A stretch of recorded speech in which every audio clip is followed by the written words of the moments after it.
Манай одоо Намган сүмд байгаа энэ үүсэд байгаа нөхцөл байдал одоо энэ бомб нэх 190 км-ийн засмал тавих энэ асуудал малчин биднэрт бол маш хүнд асуудал болж байгаа. Манай баг болохоор одоо хамгийн баруун засгийн баг Хүрмэн сүмийн Жанжин багтай нутаг залгаа оршдог баг байхгүй юу. Тэгээ одоо энэ сайхан онгон догшин байгал маань одоо ингээд сүйдэж өгөө болох гээд байгаад одоо малчин бид нар бол одоо Хүрмэн сүмийн нутаг малчтай бол нэлээд хэдэн жил ингээд тэмцэж байгаа.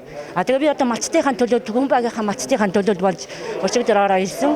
Энэ асуудал одоо энэ төр засаг ерөнхий сайд болон одоо улсын нөгөө ерөнхийлөгч одоо ингээд энэ малчин биднийхээ ингээд мэдээллийг ингээд өгөх гээд ирсэн байгаа.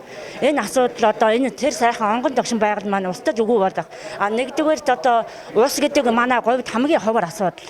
Хоёрдугаарт ингээд одоо энэ сайхан онгон догшин байгал маань өгөө болоод нөгөө сайхан ан амтан аргал янгэр тэгээ одоо нөгөө сайхан буц үг тэгвэл нөгөө одоо улаас цороо маань байхгүй болох гээд байгаа. Гуравдугаарт нь болохоор сая өнгөрсөн 21 онд манай нам өмнө говь сүм тэр чигээр зууд болсон. Энэ зууд болоход одоо өмнө говь аймгийн нутаг зөвсөргийн баг ихэнх нь очиж манай одоо тэр засмал тавих гэж байгаа газарт өвөлжиж хаваржаад ирсэн. Тэр батга одоо зэрэгэлдээ сумын 5 6 сум өвөр хангай Баяа хонгор Говь алтай дунд говь гэх юм одоо малчид бол өвөлжиж хаваржаад үнтэй сайхан өвөлж яваад мал сүргээ сайхан онт мэд оруулаад ирсэн байгаа.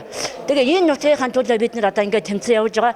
Энэ маань энэ засмал тавигдах юм бол одоо үгүй байхгүй болоод бид нар одоо нөгөө отрын бүс гэж ярьдаг энэ сайхан нутаг мадмчилж маань одоо мал ах уу тэр байгаад одоо нэг хүн амтан орчин суухааргүй энэ болох гэж байгаад бид нар одоо эмзэглэж байна.